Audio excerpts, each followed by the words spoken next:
기도하겠습니다. 영접하는 자 곧 그 이름을 믿는 자들에게 하나님의 자녀가 되는 권세를 주신 그 권세가 우리에게 있는 줄로 믿습니다. 누구의 권세냐고 묻는다면 당당하게 외치게 하여 주시옵소서.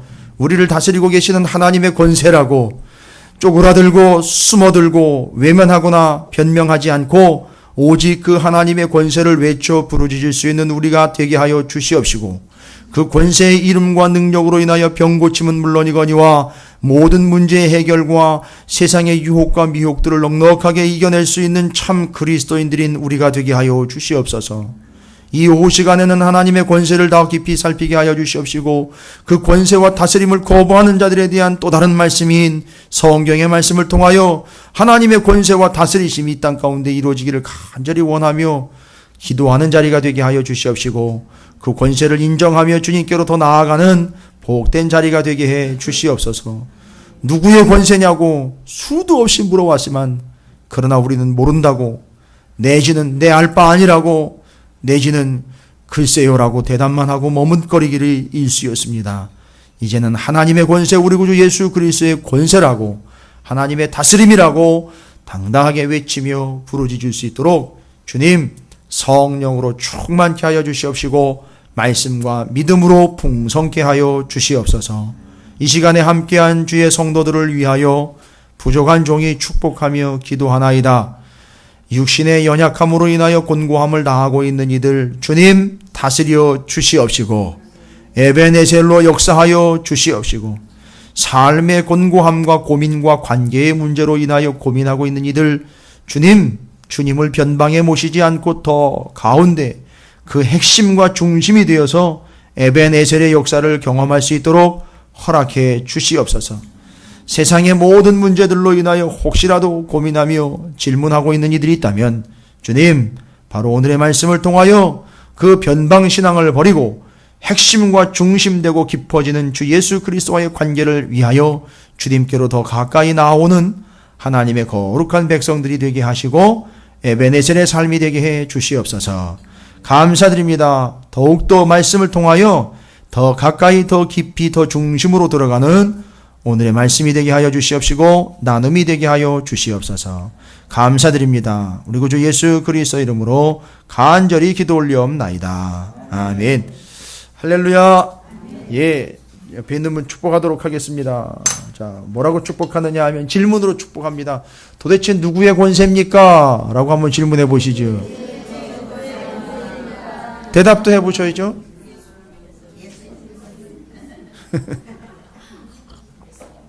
예, 모든 권세는 어디로부터 왔죠? 하나님으로부터 왔습니다. 그러니까 이 모든 권세는 하나님으로부터 온 겁니다. 그러니까 누구의 권세냐고 묻는다면 하나님의 권세입니다 라고 대답을 하셔야 돼요. 그래서 오전에 우리가 이스라엘 백성들이 그 세 가지 에베네셀을 거부한 세 가지, 거절한 세 가지 얘기 드렸죠? 기억나십니까? 점심이 아무리 맛있어서도 그것까지 까서 드시면 안 됩니다. 세 가지가 뭐였죠? 뭐를 거절했다 그랬죠?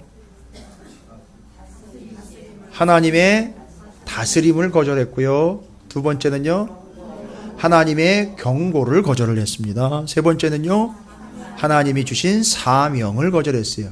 그걸 거절하니까 뭐가 안 되는 거죠? 그걸 거절했다라는 건 뭘 거절했다는 거죠? 7장에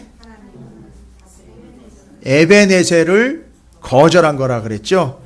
여러분 이게 왜 중요하냐 하면 이제 여러분 이게 방향성을 이야기하는 게 아니에요. 여기서 이렇게 정리가 되면 여러분 지금 사무엘상 우리가 오늘 8장을 이야기했잖아요. 사무엘상에서 사사기로 다시 돌아가셔야 돼요. 왠지 아십니까? 사사기 내내 이야기한 게 뭐예요? 그들에게 맞아요. 뭐가 없었다고요? 그 얘기가 이제 이해가 되셔야 돼요. 왜냐하면 지금 사무엘상 8장도 시기는요 무슨 시기니까요? 사사시대예요. 그런데 사무엘상과 함께 사사시대를 정리하는 중요한 관건이 되는 키워드가 뭐냐면 바로 이스라엘 민족이 뭘 거부했다는 거죠? 하나님의 다스리심을 거부했어요. 경고도 거부했죠. 사명도 거부했죠. 이게 다 뭘 거부한 거죠? 하나님을 거부한 거죠. 그러니까 하나님의 다스림을 거부한 거죠. 하나님의 왕권을 거부한 거죠. 그러니까 사사기에 나와 있는 사사기에 계속 등장하고 있었던 그들에게 왕이 없음으로라는 말은 바로 실질적으로 눈에 보이는 왕이 없었다는 얘기가 그게 아닌 거예요, 여러분. 이해가 되시죠? 이게 뭔 얘기가 도대체 왜 그들에게 왕이 없었으므로, 그러니까 눈에 보이는 왕이 없었으므로 아닌 거예요. 그거 얘기하려고 그런 얘기를 유치하게 그렇게 얘기한 게 아닙니다. 그러니까 그들에게 왕이 없었으므로라는 사사기에 나와 있는 그 전제는 뭘 얘기하는 거죠? 그들이 도통 하나님의 다스림을 인정하지 않고 뭐 했기 때문에? 거부했기 때문에 뭐라 그랬죠? 자기의 소견에 오른 대로 했고 결국 자기의 소견에 오른 대로 어디까지 왔죠? 뭐를 세우기까지 왔죠? 그렇죠. 눈에 보이는 왕을 세우기까지 온 겁니다. 그게 느헤미야에도 에스더에도 지난 시간에 금요일 날인가요? 함께 나눴죠? 기억나십니까? 느헤미야가 죄송합니다. 자꾸 느헤미야네. 에스더와 모르드게 이야기에서 하만이 이스라엘 백성들 죽이려고 그럴 때 그 아하수에로 왕에게 뭘 갖다 줬죠? 은 1만 달란트를 갖다 주고 그거 1만 달란트 환산에 나온 거 또 복잡해지네요, 또. 그거 이제 나중에 설교 들으시고요. 하여튼 1만 달란트 갖다가 내가 주고 누가요? 하만이 아하수에로 왕한테 갖다 주고 이스라엘 백성들 어떻게 하겠다? 싹 죽여버리겠다. 그러니까 이스라엘 백성들 죽는다고 세금 안 들어온다고 걱정하지 마세요. 내가 1만 달란트 다 드릴게요, 낼게요 하니까 아하수에로 왕이 안심하지요. 그리고 뭐라고 얘기해요? 가서 네 소견에 오른 대로 해라. 이렇게 돼버리는 거예요. 근데 그 하만의 마음에는 무슨 마음이 있죠? 지가 꿇어 절하지 않는다고 모르드게를 치고 이스라엘 백성들 한꺼번에 다 치려고 했죠. 꿇어 절한다라는 건요. 마치 지가 뭐처럼요? 그렇죠. 왕처럼 하나님처럼 자기가 숭배받겠다는 거예요. 경배받겠다는 겁니다. 그러니까 모르드게가 거기다가 절을 안 했다고요. 그러니까 모르드게는 반대로 이야기하면 하나님의 뭐를 철저하게 인정한 거죠? 하나님의 왕 되심 곧 그렇죠. 여러분 이거 제가 억지로 꿰어 맞추는 거예요? 아니요. 이게 성경이에요. 한 맥으로 가고 있어야 한 내용이에요. 그러니까 모르드게는 정확한 거예요. 지금 사무엘상의 관점으로 보면 제가 또 굳이 이야기하자면 모르드게는 사무엘상을 완벽하게 모세오경과 함께 달달달달 통독을 하면서 그래 맞아. 하나님의 다스리심을 거부해서는 안 되는 거야. 아무리 아하수에로가 또 하만이 어마어마한 짓을 해도 지금 다스리고 계시는 분은 누구라는 거예요. 그러니까 모르드게는 절대 하만이 뭐라고 해도 그 하만에게는 무릎을 꿇을 수 없다는 거예요. 하나님이 다스리시는 거에만 나는 반응하겠다 이 이야기였던 거지요. 정리되셨습니까? 그러니까 사사시대 내내 계속 나와있던 그들에게 왕이 없으므로 여러분이 그 정도 수준일 거라고는 제가 생각 안 합니다. 진짜로. 눈에 보이는 왕이 아직 세워지지 않았기 때문에 뭐 지들이 소견에 오른 대로 했다? 여러분 그 정도로 이해하시면 안 됩니다. 성경은. 사무엘상에 와가지고 보니까 이 사람들은요. 왕이 눈에 보이는 왕이 세워졌어도 그 왕조차도 어떻게 하길 원하는 거죠? 자기들 소견에 원하는 대로 조정하고 싶은 게 그거잖아요. 그죠? 그러니까 사사기에 그들의 신앙에 심각한 문제가 사무엘상에서 제가 말씀드렸잖아요. 언약궤를 바닥에다 한 바닥에다 전쟁터 한가운데다 갖다 놓고 어떻게 하려고 했다 그랬잖아요. 그렇죠. 조종. 그래서 제가 리모컨까지 보여드렸잖아요. 지난주에. 그죠? 그거예요. 그러니까 심지어는 하나님의 다스리심이 아닌 하나님을 자기가 조종하려고 하는 신앙. 그래서 언약궤를 가운데다가 갖다 놓지 않고 변방에다 갖다 놓고 여차하면 어떻게 해요? 쑥 밀어 넣어놓고는 다시 조종하려고 하는 그런 신앙. 이게 사사시대예요. 이게 여기까지 와야지 사사시대에 대한 이야기를 할 수 있는 거예요. 충분히. 그래서 자기의 소견에 오른 대로 이야기했다. 왕이 없었다. 이 사사시대를 다시 한번 제가 사무엘상 오늘 말씀을 통해서 이제 정리한 겁니다. 자기의 소견에 옳은 대로 왕이 없었기 때문에 이건 두 개가 연결이 돼서 하나님의 다스리심을 거부했기에라고 정확하게 사사기에 나와 있는 그 구절들을 여러분이 정리를 이제 하시면 됩니다. 그게 계속된 거라는 얘기죠. 사사시대에 시작되면서부터 사사시대 끝날 때까지 계속 그 버릇을 고치지 않았다는 거예요. 그러니까 계속 그렇게 왔던 거예요. 이스라엘 백성들은. 자, 여러분이 다스림이라는 걸 이야기하려면 다스림, 그죠? 다스린다라는 건 뭘 이야기하는 겁니까? 다스리는 자가 있으면은요, 다스림을 받는 자가 있죠. 여러분, 이건 권위, 권력, 권세의 문제예요. 그렇죠? 그럼 하나님이 다스리시는 걸 인정하면은요, 권세가 누구에게 있다는 걸 인정하는 거죠? 예, 맞아요. 근데 이걸 세상 사람들은 어떻게 받아들인다고요? 이런 다스림과 권세의 문제를 누가 높으냐, 누가 낮으냐를 가지고 가름을 하는 기준으로 받아들인다는 거예요. 그죠? 조금 속된 표현으로 하면 네가 잘났냐, 내가 잘났냐의 문제의 관건으로 이야기하는 거예요. 이 권세를요. 그러니까 지금 우리가 정확하게 정리해야 되는 거죠. 하나님의 다스리심, 곧 그것은 그 권세가 누구에게 있음? 하나님에게 있음이에요. 그런데 잘 보세요. 오늘 말씀이요. 오늘 신약성경의 사도행전 4장을 통해서 성전 미문에 앉아 있었던 나년서부터 걷지 못했던 한 앉은뱅이를 고쳐서 일으켜 세워가지고 성전 안으로 들어가니 기가 막힌 사건이 발생이 됐었어요. 어마어마한 일이 발생이 됐고요. 그 여파로 무슨 일이 생긴지 아십니까? 사도행전 4장 4절에 보면 그렇게 나와 있어요. 말씀을 들은 사람 중에 믿는 자가 많으니 남자의 수가 5,000명이요. 이것도 이거 어마어마하네. 이거 부흥 세미나 한번 해야 되겠네. 아니 한 번에 5,000명씩 막 믿는 사람이 늘어난다니까. 이거 베드로하고 요한을 모셔다가 공동 목회로 해가지고 공동 당회장으로 세워버려야 되겠네요. 예? 그러면 교회 엄청 부흥하겠네요. 그거 되겠네요. 어마어마한 인원입니다. 이게 어떻게 됐느냐 하면 대제사장 세력들에게 이 소식이 여러분 어떻게 들렸을까요? 베드로하고 요한이 한 번 움직이는데 몇 명이 돌아온다는 거예요. 5,000명이 움직인다는 거, 5,000명이 돌아와가지고 회개하여 믿는다는 얘기예요.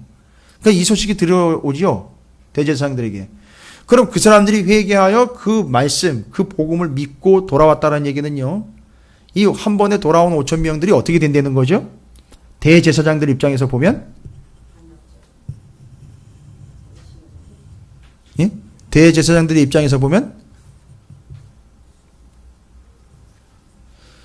조금 여러분들이 이해하시기 쉽고 리얼하게 고객이 주는 거잖아요. 아예 안 그렇습니까? 그죠? 줄어서 대제사장들에게 와서 성전으로 들어와 가지고 성전에다 갖다가 자기들의 성전세라든지 헌물을 갖다 바치질 않고 이게 이제 교회로 들어가게 생겨버렸단 말이에요. 이 모양새가. 그런데 이게 자기들이 봐도 참 이상한 게 어떻게 한 번에 5,000명씩이나 움직이느냐 말이에요. 그 당시에는 대제사장과 성전이 있고 유대인들이 살아가던 그 당시에는요. 한 번에 5,000명을 움직일 수 있는 것은요. 어떤 자연적인 현상에서 움직이는 게 아니에요. 어떤 경우에만 이렇게 수많은 인물들이 움직이느냐 하면 누가 명령을 내렸을 때죠? 유대인들의 경우입니다. 지금 로마가 지배하지만 로마가 지배할 때 그 로마의 정치 권력 말고요. 유대인들 안에서 이런 자기의 동족들을 어마어마하게 움직일 수 있는 그 당시의 권력이나 파워는 누가 가지고 있었죠? 제사장이 가지고 있었단 말이에요. 그런데 아니 이게 우리는 그걸 이용을 해서 그 권세를 이용해서 명령을 내린 적이 없는데 5,000명이 한꺼번에 왁 하고 움직이면서 여기 나와 있는 대로 보면은요. 믿는 자가 많아져서 그 많은 사람들이 5,000명이나 돌아와가지고 그 말씀을 듣고 따랐다는 얘기예요. 그러니까 제사장 무리들이 사도들을 불러다가 아니에요. 붙잡아다가 질문하는 게 무슨 질문이죠? 도대체 이게 누구의 권세로 너희들은 이런 많은 인원들을 동원할 수 있을 뿐만 아니라 너희들 뒤에 누군가 또 큰 세력이 있는 거지. 야, 우리 권세 말고 이 대제사장의 이 어마어마한 권세 말고 또 다른 무슨 권세가 있는 거야? 라고 질문이 떨어진 거예요. 그간 제자들이요, 이젠 옛날하고 달라요. 예수님이 부활하시기 전에는요, 도망 다니던 신세였는데 이젠 부활의 신앙을 가지게 됐거든요. 지금 우리가 사순절 보내고 있죠.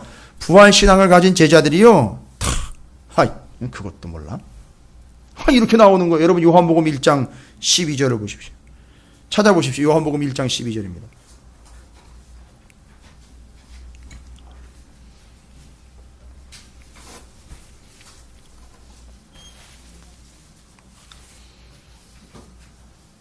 요한복음 1장 12절입니다. 여러분, 대제사장들이요, 그 기라성 같은 그 종교 지도자들이, 율법주의자들이 모여가지고선 겁을 팍 주면서 도대체 이것들이 뭘 믿고 까부는 거야? 내지는, 야, 도대체 무슨 권세를 가지고 이따위 막된 짓을 해먹고 있는 거야?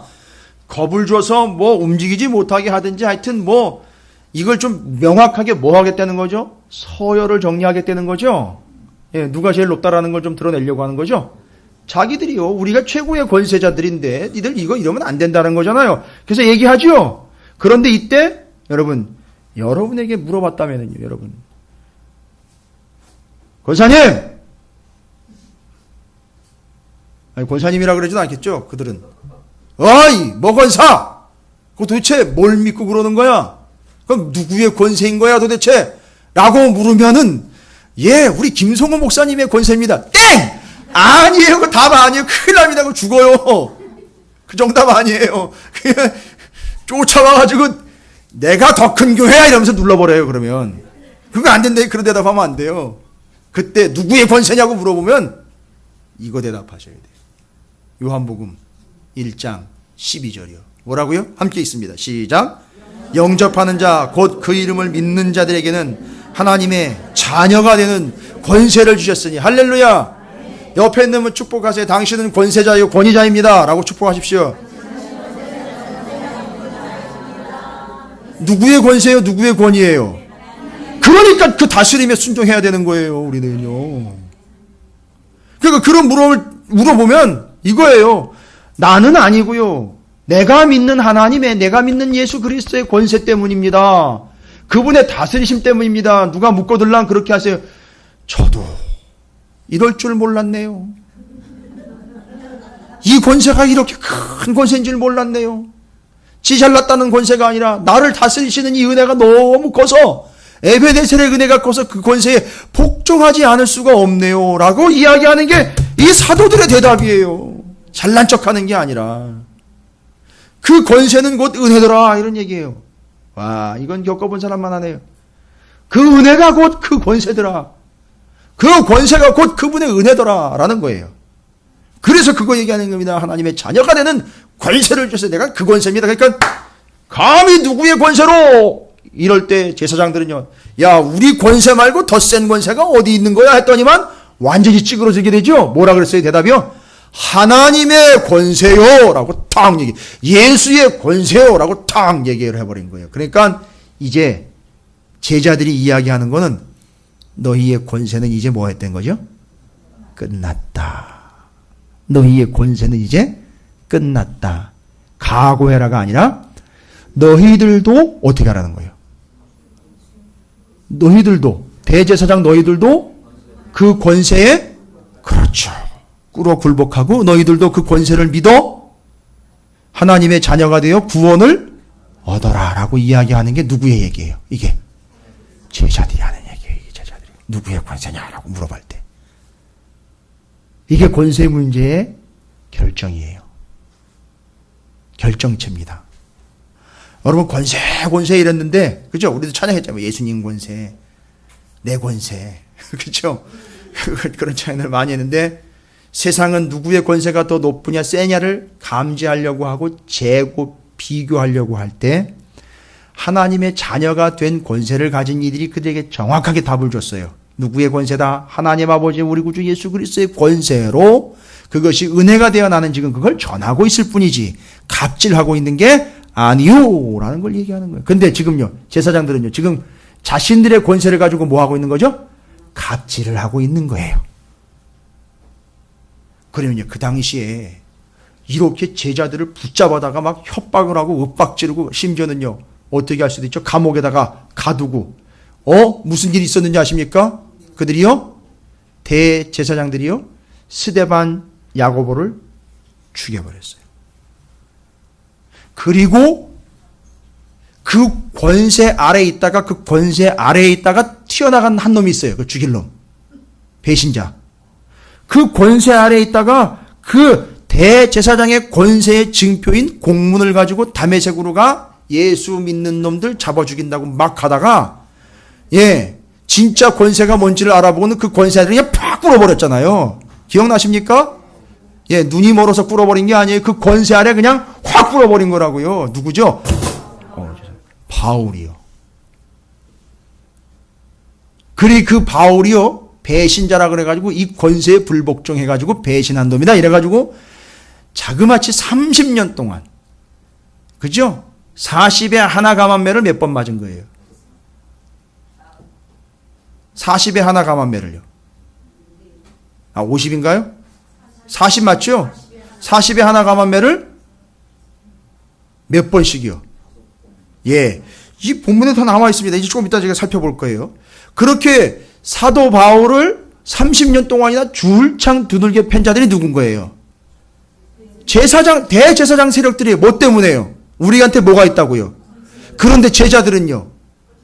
그거 이제 끝이요. 이제는 누구의 권세 아래? 하나님의 권세 아래 우리도 당신들도 다 같이 꿇어 믿고 구원을 받아야 되는 겁니다. 라고 이야기를 하는 거예요. 근데 그러면요. 아니 그러면 대제사장의 그 권세가 도대체 어떤 권세이길래 그렇게 그들은 그걸 자랑 삼아 늘 거기다 목에다 힘을 줄 정도로 어떤 권세가 있었길래 그렇게 자랑을 했고 아주 당당했느냐. 거기다 적어놨잖아요. 제가. 권세 문제 누구의 권세냐 정리됐죠? 대제사장은 제자들을 불러가지고 그거 따져보겠다는 얘기죠? 근데 제자들은 대답 끝냈죠? 누구의 권세다? 그런데 하나님의 권세랑 니들 권세랑 비교하게 있느냐? 아니라는 거죠? 정신 차려라 이거죠? 끝났다는 거죠? 그러면 그 자랑스럽게 여겼던 대제사장들의 권세는 뭡니까 도대체?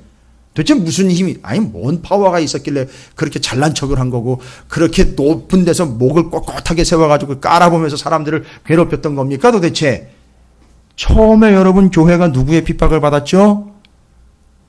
유대인들 동족들의 핍박을 받았어요. 그리고 AD 64년 이후로 로마의 대화재 사건 지나고 난 다음에 로마가 핍박을 한 거예요. 그러니까 64년까지는 예수님 탄생 이후로 64년까지는 유대인들의 핍박을 주로 받았어요. 동족들의 핍박이요. 그럴 때 바로 바울이 그 동족들에게 매맞은 거고요. 이 대제사장 세력들이 사도를 불러다가 그런 거 하지 말라고 계속 예수 전하지 말라고 계속 윽박지는 거예요. 권세 타령을 하면서. 그러면 그 권세는 어떤 권세는 어떤 종류가 있는가? 여러분 그 두 번째로 대제사장의 권세가 어떤 게 있는지 적어놨어요. 여러분 어렵지 않습니다. 보세요. 1500년 동안이에요. 1500년 동안. 와 1500년이면은요. 1500년이라는 숫자가 어떻게 나왔을까요? 500하고 1000으로 나눠봅니다. 우리가 공부를 했잖아요. 그죠? 지금은 제사장과 성전 이야기로 해서 그 성전에서 대제사장이 권세 이야기하고 있는 거니까 그거랑 연결해서 1000년, 500년으로 나눠지는 거. 여러분 기억나세요? 그 순간 이야기했을 때에 움직이는 성막 500년이었고 예루살렘 성전 1000년이잖아요. 1000년 모범. 곧 1500년이에요. 근데 그 1500년 동안이요. 유일하게 한 사람만 유대인 중에요. 유대인 중에. 전체 유대인 중에 딱 한 사람만 1500년 동안 유일하게 그 사람만 어디를 들어갈 수 있어요? 지성소요. 거기 들어가가지고 1년에 한 번씩 들어가 제사를 주도하면서 피를 뿌리면 하나님 우리 민족의 죄를 용서해 주십시오 라고 구하면 하나님이 오케이 하면 살아서 나와요. 그죠? 그러면 그걸 받아가지고 나오는 거잖아요. 그죠? 뭐요? 사면권을 받아가지고 나오는 거예요. 오. 여러분 우리나라 대통령에게도 이 사면권 있는 거 아시죠? 그리고 한 가지 더 중요한 거 있잖아요. 한 두 가지가 더 있어요. 대통령이 대통령을 할 만한 기분 내게 만드는 거 있어요. 아주 이거 사인하는 맛이 좋죠. 손목 돌리는 게요. 뭐가 있죠, 여러분? 우리 대한민국 국민이라면 이 정도는 알고 있어야 되잖아요. 내가 대통령이 아닐지라도. 예?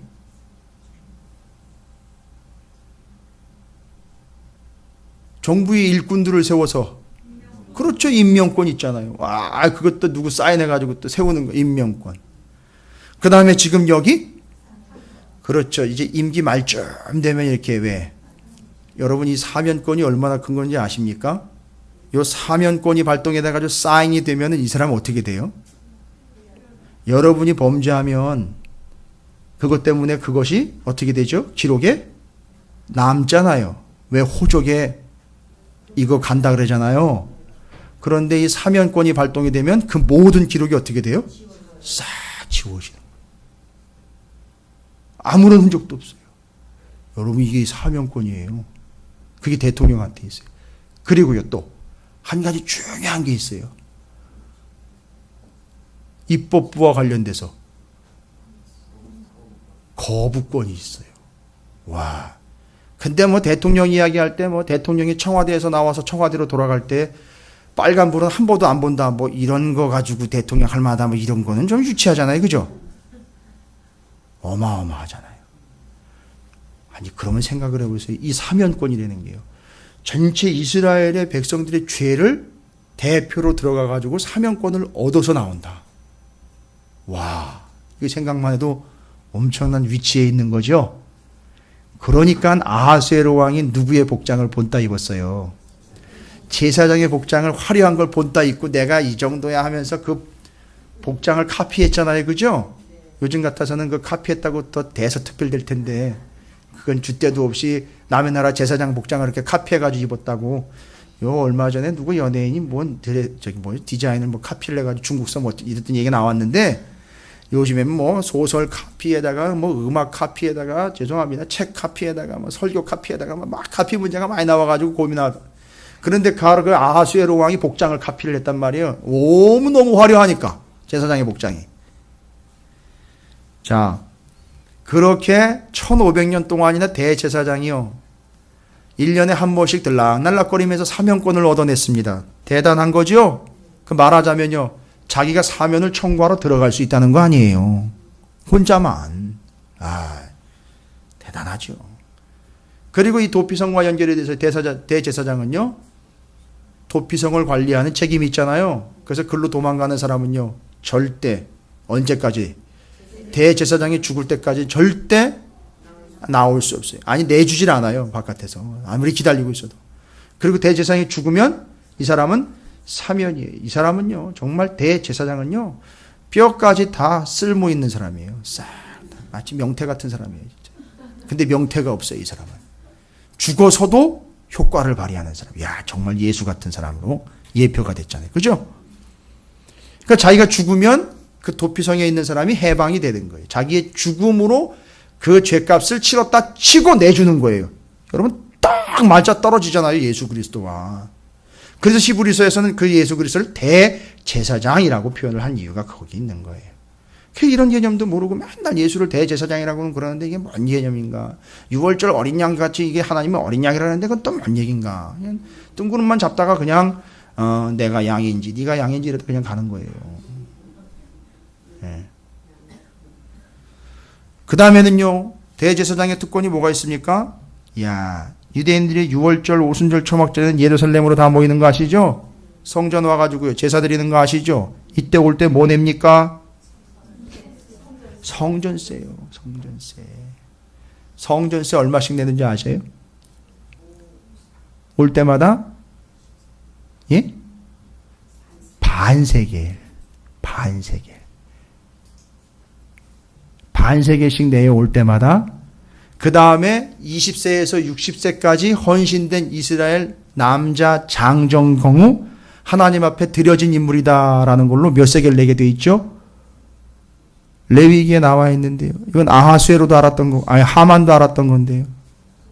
50세겔이요. 그래서 50세겔 곱하기 60만 해가지고 3천만 세겔 나누기 3천 세겔 해가지고 1만 달란트 나온 거예요. 제가 여기서 다 설명드릴 수 없습니다. 금요일날 설교 들어보세요. 저기 인터넷에 올라가 있는 금요일날 설교, 에스더 3장 설교입니다. 그거 다시 들어보세요. 그렇게 3대 명절을 6월절, 오순절, 초막절을 누가 주관을 하죠? 제사장이 집례를 해요. 그 다음에는요, 세 번째, 예루살렘 성전에 11조. 여러분 11조를 어디다 갖다 내게 돼 있죠? 유대인들은 개인적으로 누구한테 갖다 주지 않아요. 성전에다 갖다가 내게 돼 있어요. 그러면 그 11조를 가지고 레위인이나 제사장들이 제사를 드리고 성전을 유지하는데 다 사용하게 돼 있어요. 그런데 바로 그 성전으로 들어온 11조를 일일이 어디다 쓰고 어떻게 하라는 결재권을 누가 가지고 있다고요? 대제사장이요. 여러분 얼마나 될까요, 이 예산이? 참고로 얘기하면은 많이 모이면 한 200만이 모일 수 있다 그래요. 예루살렘으로. 왜일까요? 평상시에는 그런 인원들이 살질 않아요. 명절 때가 되면 그렇게 모인대요. 한 번 모일 때. 그니 적어도 3번 그렇게 모일 거 아닙니까? 어디서 그렇게 모인 겁니까? 예루살렘으로 어디서 모인 거예요? 각지에 흩어져 있는데 유대 땅에만 흩어져 있는 게 아니잖아요.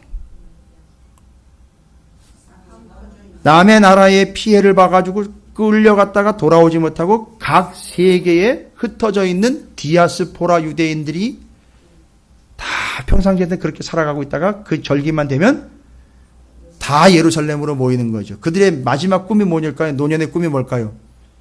예루살렘에 더 좋은 데다가 자기 묘자리 쓰고 싶은 거죠. 아무리 비싸도. 근데 그 사람들 능력이 될까요? 안 될까요?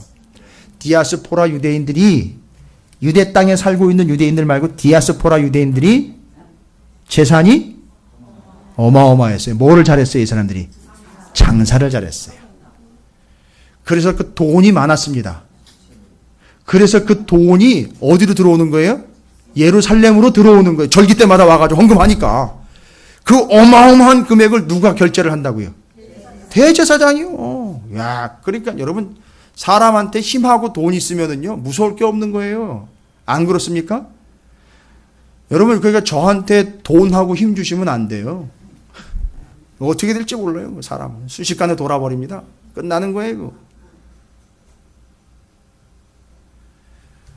그리고요, 4번에 유대인들의 거주 지역 내에 있는 모든 회당에게 뭘 보낼 수 있죠? 공문이요. 회당이 뭐예요? 유대인들이 살고 있는 지역에 모여가지고 말씀 나누고 기도할 수 있는 공간이죠? 그러니까 유대인들은요, 2-3명만 모이면 회당인 거예요. 그 정도로 그 수많은 회당들에게 대제사장이 뭐를 영향력과 명령권을 발동을 하는 거예요. 그래서 대제사장이 이렇게 움직여 하면 회당으로 공문 딱 발송돼가지고 이스라엘 전체가 누구의 명령에 따라 움직이죠? 대제사장에 따라 움직이는 거예요. 야, 이게 대단한 권세네요. 그죠? 여러분이 권세가 얼마나 큰지 모르겠어요. 근데 이 어마어마한 권세, 아까도 그 성전으로 들어오는 그 헌금이라든지 성전세 이게 얘기하다 보니까, 거의 몇 조에 가까운 수준일 거예요. 그게. 그러니까 그걸 누가 노리죠? 거기를 지배했던 제국들이 그걸 못 놓는 거예요. 와가지고 그래서 그 사람들을 자기 측의 사람들로 심으려고 그렇게 애를 쓰는 거예요. 제국들이 들어와서요. 그걸 누가 제일 열심히 잘했느냐 하면 알렉산더 제국이 들어와 헬라 제국이 그걸 너무너무 잘했어요. 그리고 거기서 돈이 나오니까 헤롯 있죠? 헤롯이 성전을 어떻게 했습니까? 어마어마한 수준으로 많이 갖다 바쳐라 해가지고 크게 지어줬어요. 헤롯이요. 그래서 그게 헤롯 성전이에요. 그게 언제 무너지죠? AD 70년에 로마가 쳐들어와서 다 무너집니다. 그때까지 하여튼 이 어마어마한 권력과 이 어마어마한 재산과 함께 어마어마한 행정권을 가지고 있는 게 바로 대제사장이었었어요. 그러니까 궁금하기도 하겠죠. 대제사장 측에서 봤을 때에는 아니 나 말고 우리 말고 도대체 어떤 놈이 무슨 권세로 저렇게 많은 사람들을 움직일 수 있는 거야? 그러니까 딱 답이 나와버렸죠. 그거는 당신들이 생각하는 사람의 권세가 아닌 하나님의 권세요 라고 이야기하면서 대제사장들에게 대항이 되고 걸림돌이 되는 예수 그리스도, 자꾸 예수의 권세를 얘기하니까요, 대제사장들에게 있어 예수는요, 그 권위에 도전하는 자지요. 그래서 예수님을 뭐라고 이 모함을 해버렸느냐 하면 여기 적어놨잖아요. 신성모독자. 왜 신성모독이에요? 하나님을 욕되게 했다는 거죠. 하나님을 뭘로 욕되게 했다는 거죠, 예수님이? 자기가 하나님 아들이래요. 미친놈인 거예요. 유대인들에 의하면 저거 죽일 놈이다. 쳐 죽일 놈이다. 저 하나님을 욕되게 한 놈이다. 그래가지고 예수를 죽일 정당성을 얻어내는 거예요. 왜요? 마치 이 대제사장들과 맞설 수 있는 세력처럼 보이는 거잖아요. 교회가 생겨났고 제자들이 생겨나니까. 아니 예수가 죽고 나면 이게 뭔가 다 해결될 줄 알았는데 죽고 난 다음에도요. 사라지고 난 다음에는요. 아니 더 심한 거예요. 제자들이 더 날린 거예요. 아니 이게 예전에는 하나였잖아요. 이제는 열둘이 돌아치는데 이게 감당이 안 되는 거예요. 어마어마한 세력이 돼버린 거 아닙니까? 그렇죠. 그러니까 이거 빨리 쳐야 되는 거예요. 이 밤에 잠을 못 자는 거예요. 이게. 그래가지고 신성모독자로 물었죠. 성전모독자예요. 예, 왜요? 내가 성전 3일 만에 다시 짓는다. 뭐 이런 얘기까지 해야 되고요. 지금 직접 성전에 들어가가지고 뭐 했어요? 성전 다 뒤집어 엎었잖아요. 여기 어디 감히 기도하는 여기를 강도의 구열로 만드느냐 해가지고 그냥 다 뒤집어 엎고. 그러니까 이게 성전 모독이잖아요. 여러분 신성모독, 성전모독은 그 자리에서 죽일 수 있어요. 바로. 그런데 그 자리에서 못 죽인 이유가 뭐예요? 그냥 이게 지들 약점이에요. 그것도 또 권세 문제가 또 걸리는 거예요. 너무 많은 인원들이 따라다니니까 그게 겁난 거예요.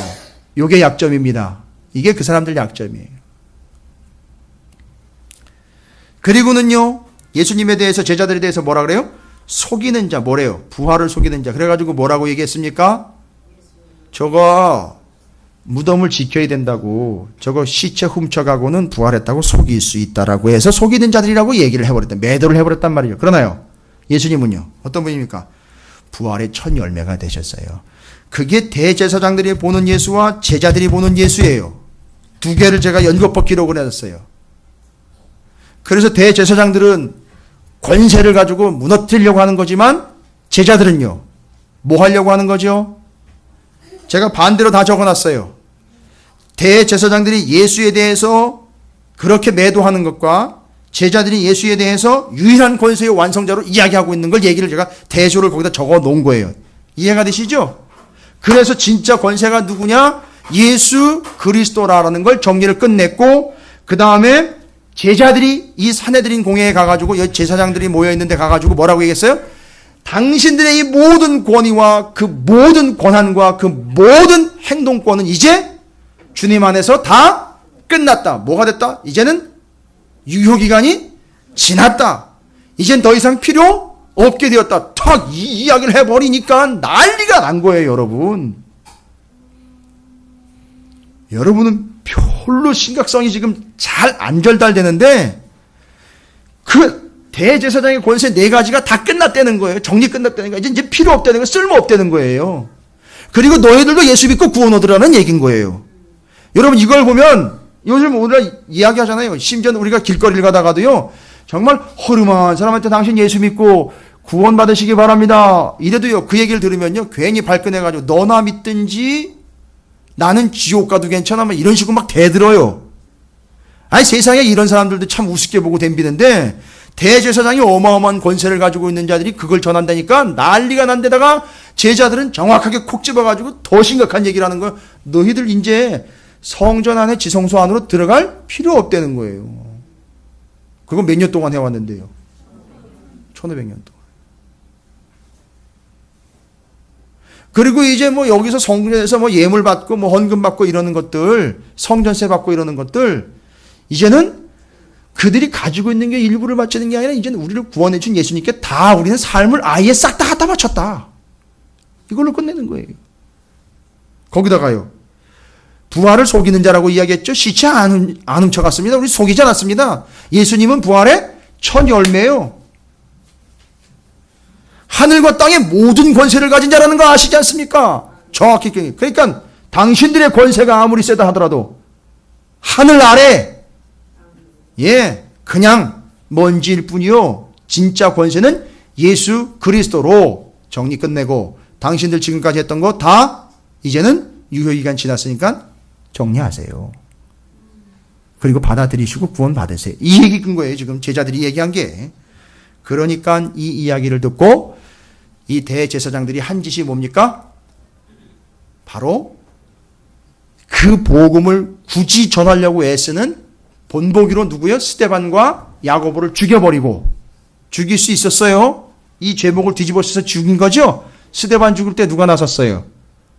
바울이 나섰잖아요. 그 제사장이, 대제사장이 명령받고 나선 겁니다. 성전 모독, 신성 모독으로 갖다 얽어매가지고 죽인 거예요. 돌로 던져가지고. 그거 할 수 있었던 거예요. 그래서 스데반 야고보 죽이고, 그걸 주도했던 바울이 예수를 믿는다고 탁 선언을 해버리니까, 그러니까 그 이후로 30년 동안 바울을 핍박을 하면서 엄청나게 매질한 거예요. 여러분, 왜 못 죽였을까요? 확실하게. 로마의 시민권을 가지고 있었고요. 하나님이 그때마다 도우셨어요. 왜일까요? 잡혀가지고선 로마의 총독의 관저로 올라갈 때도 내가 저놈 잡아 죽일 때까지는 먹지도 않겠다라고 했던 테러 분자들이 길가에 매복해 있었어요. 근데 그걸 다 알려줘가지고 결국은 살아냈어요. 그렇게 지켜줬어요. 로마가 지켜주고요. 하나님이 지켜줘가지고 사도 바울을 30년 동안 때린 건 유대인들이에요. 오히려 로마에서는 지켜줬다고요. 470명을 군인을 동원해 기병과 보병 동원해가지고 옮겨줬잖아요. 치지 못하도록. 예, 로마에까지는 이제 요 정도까지 정리가 되고요. 64년 이후로가 이제 문제가 된 거지요. 로마가 핍박하는 거. 그건 다음 얘기예요. 그러니까 바로 대제사장 세력들이 스데반과 야고보를 죽이고 바울을 30년 동안 때린 이유가 뭐라는 거예요. 정확하게 다 정리됐죠? 권세 문제가 정리된 거죠? 최고의 권세는요.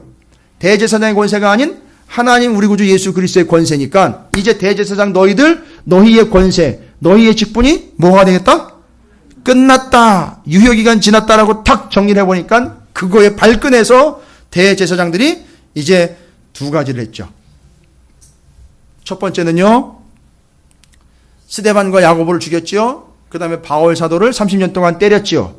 그 다음에 이제 하나 더 했죠. 뭐 했습니까? 끝났다고 그랬는데 인정했습니까? 안 했습니까? 인정 안 했죠. 예. 몇 년 동안이요? 장장 70년 때까지 30년 동안 인정 안 했어요. 그죠?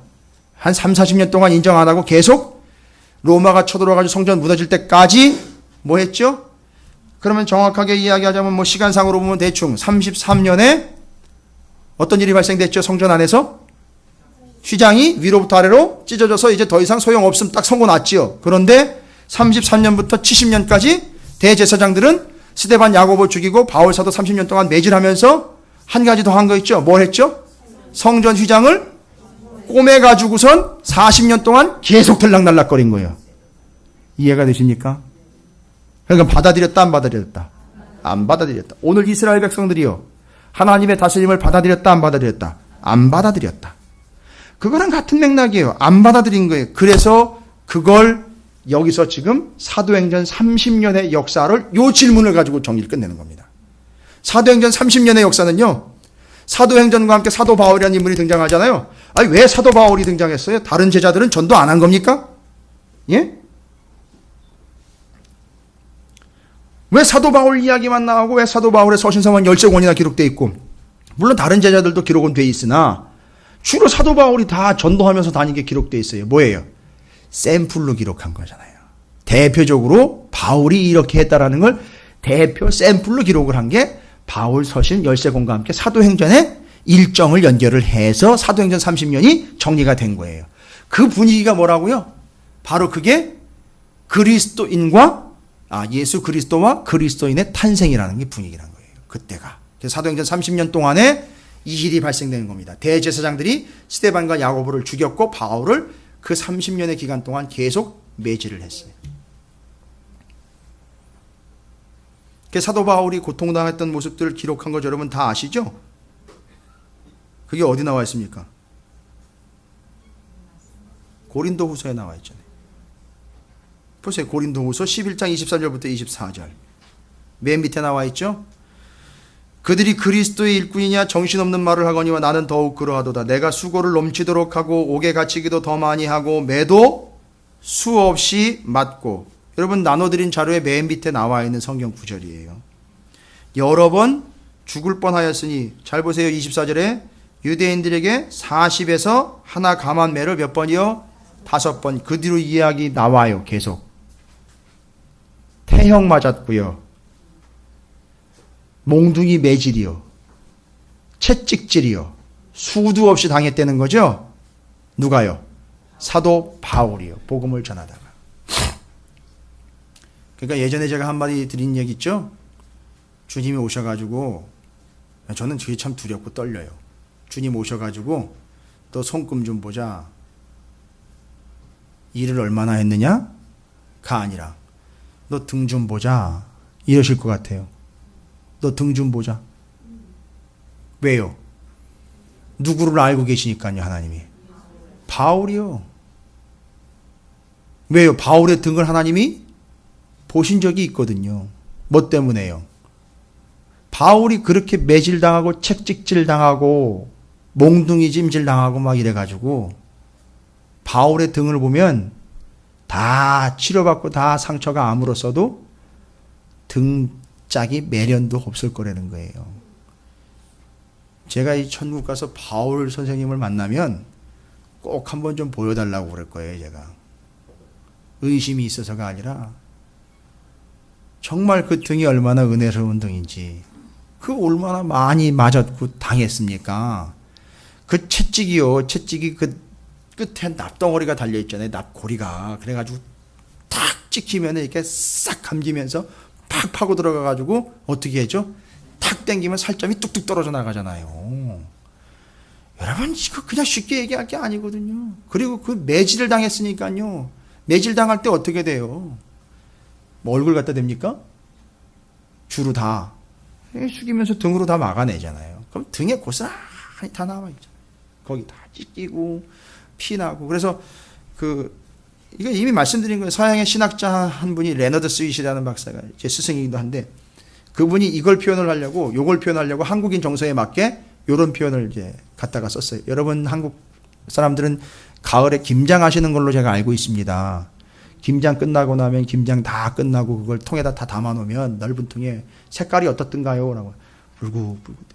그 모습일 거라는 거예요. 우리가 이해하기 쉬우라고 얘기한 거고, 서양 사람들한테 뭐라고 설명한지 아세요? 여러분 피자 아시죠? 토핑 올라가가지고 케첩 빨갛게 뿌려놔가지고선 거기다가 토핑하면 완전 그런 모습일 겁니다. 라고 얘기를 했다는 거예요. 그래서 하나님이 우리한테 오셔가지고 혹시 그런 얘기 안 하실까 두려워요. 너 등 좀 보자. 누구의 등을 기억하시고요. 바울의 등을 기억하시고. 여러분 바로 그거예요. 그래서 뭐요? 예, 그래서 십자가를 지라는 거예요. 그래서 십자가를 지라고요. 왜요? 십자가를 지고 있으면 십자가가 막아주기 때문에요.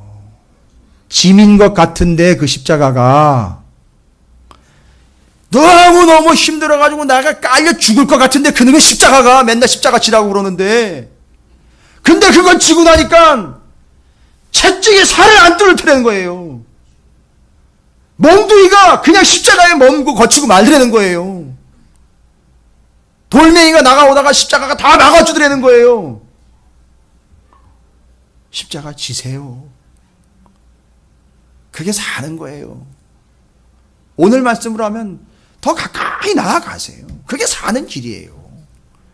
십자가 지고 가라는 거잖아요. 알고 봤더니 그게 날 고생시키려고 하는 게 아니라 나를 살려주려고 했던 거예요, 주님이. 그게 여러분 사는 방법입니다.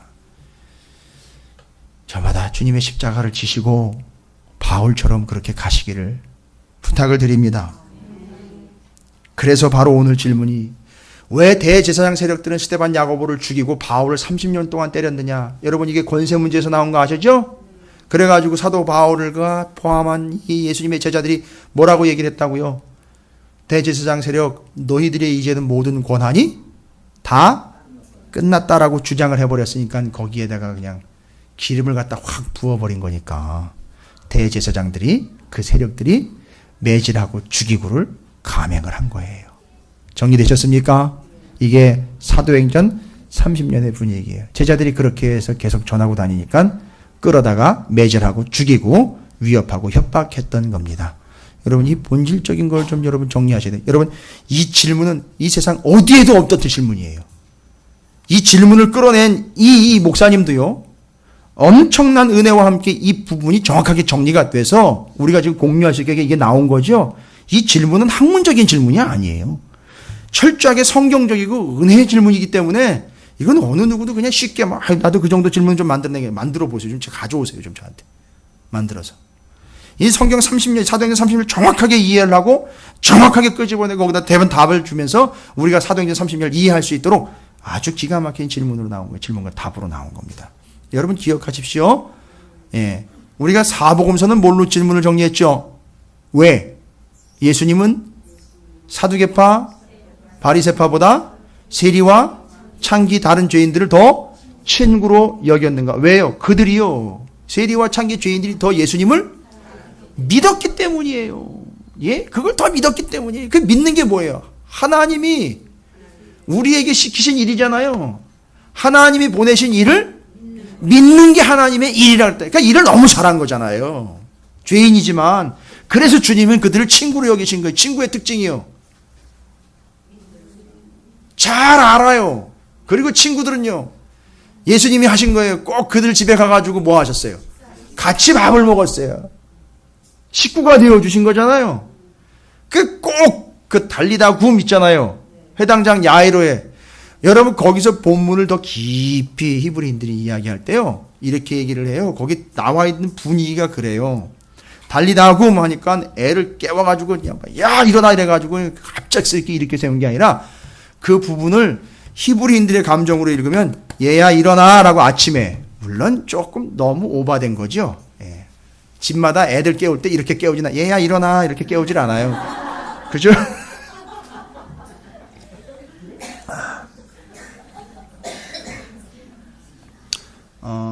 저희 집도 예.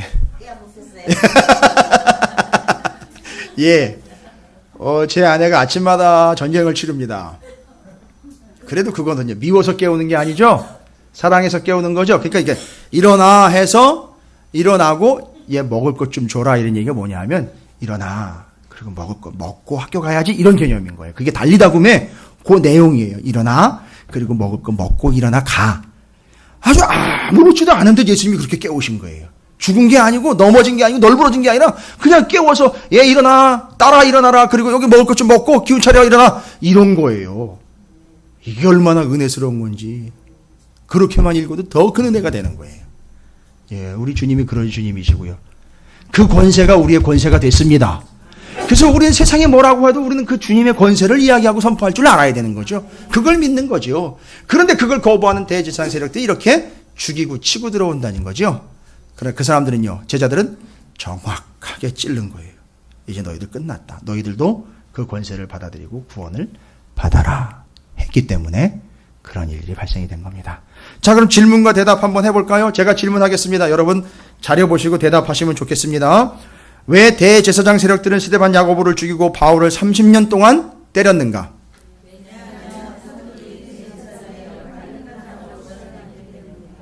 다시 한번 제가 질문할게요. 왜 유대인들은 사두개파, 바리새파, 에세네파로 분파되었는가?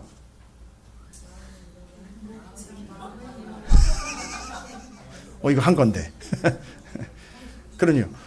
왜 예수님은 사두개파, 바리새파보다 세리와 창기들을 더 친구로 여기셨는가? 왜냐하면 예수님이 그들을 더 친구로 여긴 이유가 뭐냐 하면 그들이 더 예수님을 잘 믿었기 때문에 이렇게 얘기하셔요. 그들이 더 잘 믿었기 때문이다 라고 하시면 돼요. 여기서는요. 제사장의 세력이 역할이 끝났다라고 주장했기 때문에 그 다음에 아까 제가 지금 드린 왜 분파되었는가 그건요. 처음과는 달리 마음이 빠져버린 형식주의 때문에 왜요? 자기가 다 파버린 자기 파에 주장을 하면서 나서기 시작했거든요. 자기들이 옳다고. 그러니까 마음 빠져버린 형식주의 때문에 그 분파가 예수님 오실 때까지 계속 흘러왔던 거예요. 그러면 한 가지 질문 더 해볼까요? 요즘에 우리 금요일날 수요일날 하잖아요. 왜 스룹바벨, 에스더, 에스라, 느헤미야는 동시대 동족들에게 존경을 받았는가? 이유는요. 다 설명했어요. 지금 에스더까지 다 설명됐습니다. 이걸 누가 본 거죠? 이들의 모습을 누가 본 거예요? 그렇죠. 동시대 유대 민족들이 보고 야 이거다. 뭐가 뭐를 능가할 수 있다. 그렇죠. 제사장 나라가 제국을 능가할 수 있다라는 걸 알았기 때문이에요. 그래서 그 사람들이 얘기할 때 다 들어준 거예요. 너나 하세요가 아니라 이해하겠습니다라고 순종하면서 따라가 준 거예요. 정리되십니까? 예. 그래서 수요일과 금요일에는 그 페르시아 7권을 지금 가지고 있고요. 이제 정리할 거예요. 질문으로 또 나중에 정리할 거고. 오늘 우리가 함께 오후 시간에 나눈 건 사도행전 30년 사도행전과 함께 사도 바울의 서신서들이 정리가 된 거예요. 그게 바로 스데반 야고보 죽이고 바울 때린 이유는 제자들이 그들의 임무가 끝났다라고 선포했기 때문에, 주장했기 때문에 그런 일이 발생이 된 겁니다. 여러분 이제 함께 기도하기를 원합니다. 여러분 우리 권세 빌린 거 아니에요. 권세를 주신 겁니다. 하나님의 자녀가 되는 권세를 주셨어요. 이 권세 어느 누구도 도전을 할 수 없습니다. 여러분 이걸 선포하시기 바랍니다. 여러분의 권세가 아니에요. 주님의 권세입니다. 하나님의 자녀가 된 여러분이 그 권세에 복종하시고요. 그 권세 아래에 많은 이들이 무릎 꿇어 구원을 얻을 수 있도록 그 권세를 이 제자들처럼 전하는 삶을 살겠습니다. 주의 이름을 크게 한번 부르시고 오늘 말씀을 기억하면서 통성으로 기도하도록 하겠습니다.